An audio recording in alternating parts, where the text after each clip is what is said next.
ചെന്നൈയിലൊരു ഇൻ്റർവ്യൂവിൻ്റെ ആവശ്യത്തിന് വേണ്ടിയിട്ട് പോയത്. അപ്പോൾ ജസ്റ്റ് ഒന്ന് നമ്മുടെ പുതിയ CM-നെ കുറിച്ച് എന്താണ് അഭിപ്രായം എന്നറിയാൻ വേണ്ടിയിട്ട് ജസ്റ്റ് ചോദിക്കാമെന്നൊക്കെ വിചാരിച്ചു. ആ ഒരൊറ്റ ചോദ്യത്തിന് എനിക്ക് കിട്ടിയ മറുപടി എന്ന് പറഞ്ഞു കഴിഞ്ഞാൽ ഇവിടുത്തെ ഇവരുടെ ഏറ്റവും വലിയ கஷ்டப்பாடு. அதுதான் சொல்றதுக்கு தான் ஒரு 5 நிமிஷம் இருங்க. என் பேர் மஞ்சுளாப்பா. சென்னை, நாங்க தமிழ்நாட்டுல சென்னை மாநகராட்சி கார்பரேஷன் இருக்குல்ல, அது வாசல்ல தான் ரோட்ல பிளாட்பாரத்துல இருக்கிறோம் நாங்க.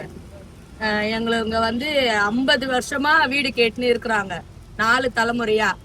எல்லா CM கிட்டயும் நாங்க போய் எங்க அம்மா காலத்துல எங்க ஆயா, நாங்க, எங்க பசங்க 4 தலைமுறையா எல்லா CM கிட்டயும் போராட்டம் பண்ணிட்டு அரெஸ்ட் பண்ணுவாங்க, கூட்டின்னு போய் உள்ள உட்கார வச்சிருந்து எங்களை ஈவினிங் அமுச்சிடுவாங்க. இப்ப புது கவர்மெண்ட் வந்த பிறகு திங்கக்கிழமை, போன வாரத்துக்கு முன்ன திங்கக்கிழமை போய் விஜய் கிட்ட தலைமைச் செயலகத்துல மனு கொடுத்தோம்.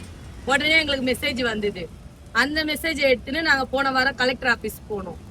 அங்க இருந்து எங்களுக்கு 3 நாள்ல எங்களுக்கு சொல்லணும்னு சொல்லி கலெக்டர் ஆர்டர் போட்டிருக்காங்க. இப்போ இன்னைக்கு போறோம் கலெக்டர் ஆபீஸ்க்கு 11 மணிக்கு. இந்த விஷயத்த CM கிட்ட, புது CM கிட்ட எடுத்துன்னு போனா எங்களுக்கு கண்டிப்பா நல்லது நடக்கும். ஏன்னா எல்லாமே அதிரடியா செய்யறாருல்ல.